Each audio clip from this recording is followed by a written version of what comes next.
Salam değerli izleyiciler, değerli futbol severler. Bu verilişimizdə Qarabağın Çempionlar Liqasında növbəti rəqibi Dinamo Zagreb haqqında danışacağıq. Bəli, Qarabağ Bakıda keçirilən ilk görüşdə Ludogorets 2-1 hesabı ilə uduzsa da, cavab maçında 7-2 hesabı ilə qalib gələrək play-offa yüksəlib. Bolqarıstan klubu isə mübarizəni Avropa Liqasının play-off mərhələsinə davam etdirəcək. Artıq Qarabağ Çempionlar Liqasının yeni formatda keçiriləcək liqa mərhələsinin bir addımlığındadır. Rəqib çətin rəqibdir, amma keçilməz deyil. Dinamo Zagreb'in üstün və zəif tərəfləri nələrdir? Qarabağın Çempionlar Liqasında liqa mərhələsinə yüksəlmək şansları nə qədərdir? Play-off mərhələsinin oyun tarixi, saatı, məkanı da bəllidir. Qarabağ Çempionlar Liqasında play-off mərhələsinə yüksəldiyi üçün nə qədər qazanc əldə edib? Liqa mərhələsinə yüksəlsə nə qədər qazanc əldə edəcək? Qarabağın liqa mərhələsindəki potensial rəqibləri kimlərdir? Bu və ya digər çoxsaylı maraqlı sualların cavabları məhz bu videoda var. Ona görə sona qədər izləyin və kanala abunə olun ki, futbol, transfer və digər maraqlı xəbərlərdən anında xəbərdar ola biləsiniz. Bir də videonu bəyənməklə zəhmətimizə dəyər vermiş olacaqsınız. İnanıram ki, heç bir kanalın təqdim etmədiyi bu maraqlı videolara çəkilən zəhmət üçün ən azı 10.000 bəyənmə gələcək. Öncədən təşəkkürlər. Məlumatlara keçməzdən öncə ənənəvi olaraq təqdim etdiyimiz günün sualı rubrikasını təqdim edək. Bu günün sualı belədir. Futbol üzrə milli komandamızın hansı futbolçusu öz qapımıza daha çox qol vurub? Sualın cavabını şərhlər bölümündə yazın. Ötən verilişdə təqdim etdiyimiz sualın cavabı bəzi izləyicilərimiz tərəfindən doğru cavablandırılmışdı. Sual belə idi. Milli komandamızın ən çox qol vuran futbolçuları siyahısına kim başçılıq edir? Doğru cavab 48 oyunda 14 qol vuran Emin Mahmudov idi. Düzdür, Qurban Qurbanov da 14 qol vurub, amma 64 oyunda. Yəni hər iki futbolçu 14 qol vursa da, Emin Mahmudov daha az oyunda bu göstəricini əldə etdiyi üçün və Qurban Qurbanovdan fərqli olaraq hələ də milli komanda karyerasını davam etdirməklə yenə də fərqlənmək şansları olduğu üçün siyahıya başçılıq edir. İndi isə məlumatlara keçid alaq. Azərbaycanı Çempionlar Liqasında uğurla təmsil edən Qarabağın Xorvatiyanın Dinamo komandasına qarşı keçirəcəyi UEFA Çempionlar Liqasının play-off mərhələsinin oyunlarının məkanı, tarixi, başlama saatı dəqiqləşib. Xorvatiyadakı ilk görüş avqustun 20-sində Maksimir Arenada, Bakı vaxtı ilə saat 23:00-da başlayacaq. Cavab maçı isə 8 gün sonra avqustun 28-də Tofiq Bəhrimov adına Respublika stadionunda təşkil olunacaq. Qarşılaşma saat 20:45-də start götürəcək. Qarabağ Futbol Klubu ümumi hesabda Ludogorets 8-4 hesabı ilə məğlub edib play-off mərhələsinə yüksəlməklə 5 milyon avro mükafat əldə edib. Nəzərə alsaq ki, qitənin ən nüfuzlu turnirində iştiraka görə qazanılan əlavə gəlirlər də var. Məsələn, reklam gəlirləri və yayım hüquqlarının satışı və bilet satışından əldə olunan gəlirlər və s. O zaman Qarabağın bu günə qədərki gəlirlərinin daha çox olduğunu deyə bilərik. Daha da çox olsun inşallah. Amma 1-2 transfer ilə daha iddialı komanda yaratmaq pis olmazdı. Məsələn, liqa mərhələsinə vəsiqə qazanan hər bir klub 15,6 milyon avro qazanmış olacaq. Niyə də bu mükafatı bizim klubumuz qazanmasın? Amma qazanmaq üçün sərmayə də qoymalısan. Deyirəm ki, yaxşı ki Qurban Qurbanov var. Yoxsa Qarabağın taleyi də digər klublarımızdan fərqli olmazdı. Avropada kiməsə lazım olmayan, azad agent statusu daşıyan və çoxu da gələrkən zədəli olan futbolçuları dirçəldən Qurban Qurbanovun komandasıdır. Hörmətli Tahir müəllim, əlinizdə belə mütəxəssis varkən niyə kluba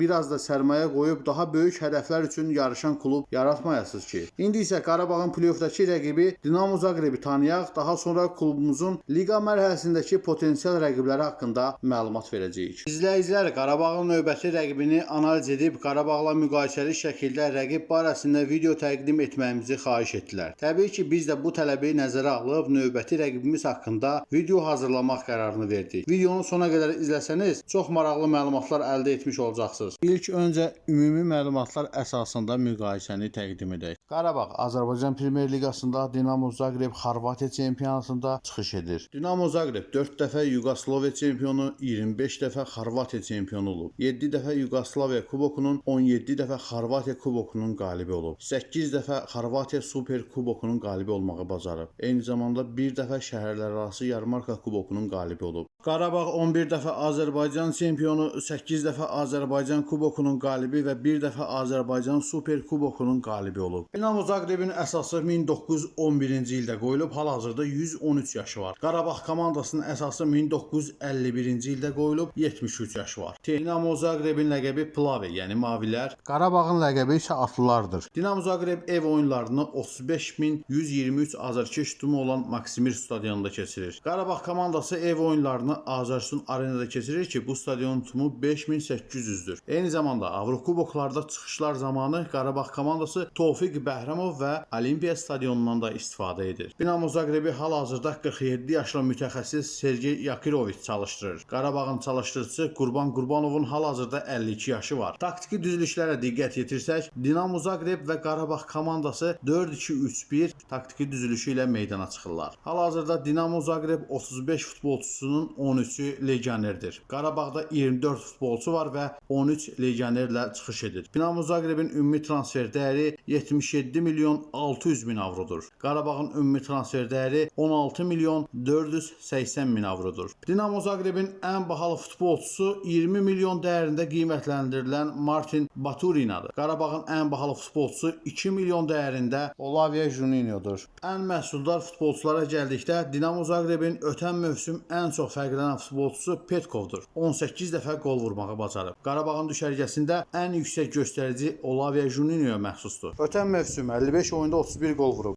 Komandaların orta yaşına diqqət yetirsək, Dinamo Zagreb 25,6, Qarabağ 27,5 orta yaş həddinə malikdir. Gəlin bir qədər də Dinamo Zagrebin Avrokuboklardakı uğurlarından danışaq. Eyni zamanda klubun hazırki vəziyyətini dəyərləndirək və Qarabağın bu rəqibi keçmək şanslarını dəyərləndirək. Dinamo Zagreb 26 aprel 1911-ci ildə Xorvatski Qradjanski Sportski klub, hərfi mənada 1-ci Xorvatiya vətəndaş idman klubu adı altında yaradıldı. 1945-ci ildə klub siyasi səbəblərə görə adını və strukturunu dəyişdirmək məcburiyyətində qaldı. Yeni adı Dinamonu qəbul etdi. 1991-ci ilin yayında adı Xorvatiya adı ilə əvəz olundu. Cəmi bir il sonra isə Qradjanski olaraq dəyişdirildi. Hal-hazırda Dinamo Zagreb adı ilə çıxış edir. Dinamo Zagreb Xorvatiya klubları arasında həm ölkə daxili, həm ölkə xarici yarışlarda ən uğurlu Xorvatiya komandasıdır. 1967-ci ildə Dinamo Zagreb tarixinin ən mühüm kubokunu qazandı. UEFA kubokunun, yəni bugünkü UEFA Avropa Liqasının sələfi olan şəhərlərarası yarmarkalar kubokunun qalibi oldu. Finalda Leeds United-i məğlub etdilər. Dinamo Zagreb 7 dəfə Çempionlar Liqasının qrup mərhələsinə,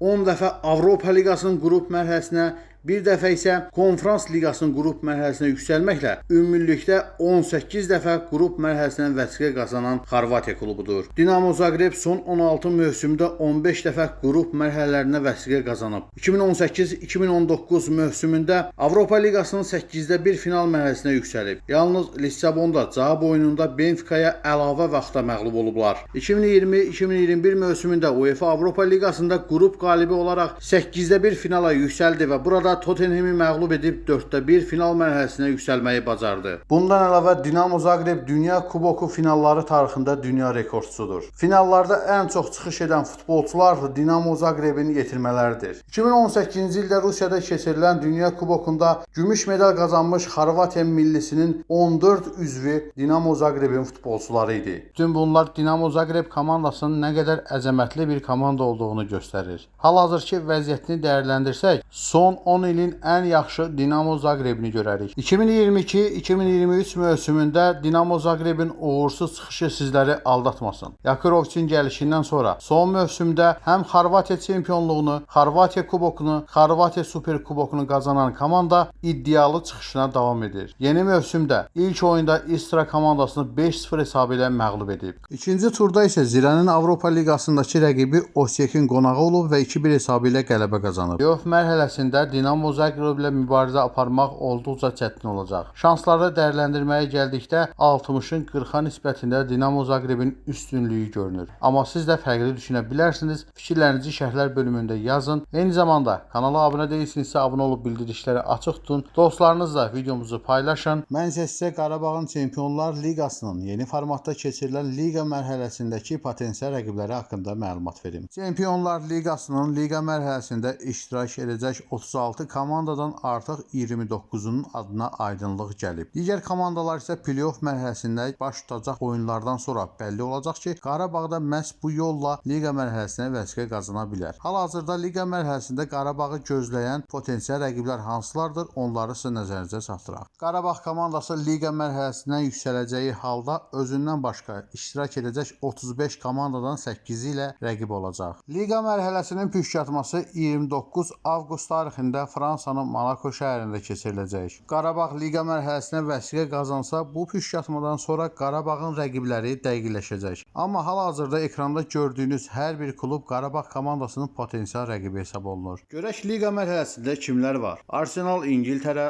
Aston Villa İngiltərə, Atalanta İtaliya, Feyenoord Hollandiya, Girona İspaniya, Inter İtaliya, Real Madrid İspaniya, Shakhtar Ukrayna, Sporting Portuqaliya, Atletico İspaniya, Barcelona İspaniya, Bayern Münhen Almanya, Juventus İtalya, Leipzig Almanya, Bayer Leverkusen Almanya, Sturm Graz Avstriya, Stuttgart Almanya, Benfica Portuqaliya, Bologna İtalya, Brest Fransa, Liverpool İngiltərə, Manchester City İngiltərə, Milan İtaliya, Celtic Şotlandiya, Klub Brügge Belçika, Borussia Dortmund Almanya, Monaco Fransa, PSG Fransa, PSV Hollandiya. Liqa mərhələsində iştirak edəcək digər 7 komanda isə hal-hazırda ekranda gördüyünüz 14 komanda arasından seçiləcək. Belə ki, play-offda qalib gələn 7 komanda liqa mərhələsinə yüksələcək. Ümid edirəm ki, bunlardan biri də Qarabağ komandası olar. Beləliklə, play-offda qalib gəlib liqa mərhələsinə yüksəlmək şansı olan Bodo Glimt, Crvena Zvezda, Zalzburg, Slavia Praga, Slovan Bratislava, Dinamo Kiyev, Galatasaray, Lille, Sparta Praga, Young Boys, Malmo, Midtjylland komandaları məhz Qarabağın potensial rəqibləri siyahısına daxil ola bilər. Gördüyünüz kimi Qarabağ komandası Dinamo Zagreb səddini keçib liqa mərhələsinə yüksələ bilsə, Avropanın, hətta dünyanın ən güclü klublarını Azərbaycana gətirə bilər. Düşünə bilirsinizmi? Real Madrid, Barcelona, Manchester City, Liverpool, Bayern Münhen kimi klublar Azərbaycandadır. Bəli, biz Qarabağa inanırıq. İnanırıq ki, bu möhtəşəm futbol bayramını Qarabağ komandası bizlərə yaşadacaq. Düzdür, liqa mərhələsində mübarizə aparmaq çətin olacaq. Çünki qitənin seçilmiş, sayılmış 36 komandası ilə mübarizə aparmalı olacaq. Liqa mərhələsində ilk 12 pilləni tutan komanda növbəti mərhələyə, yəni 8-də 1 final mərhələsinə yüksələcək. 13-24-cü pilləni tutan komandalar isə öz aralarında play-off oynayacaqlar. 25-36-cı yeri tutan komandalar isə turnirlə birbaşa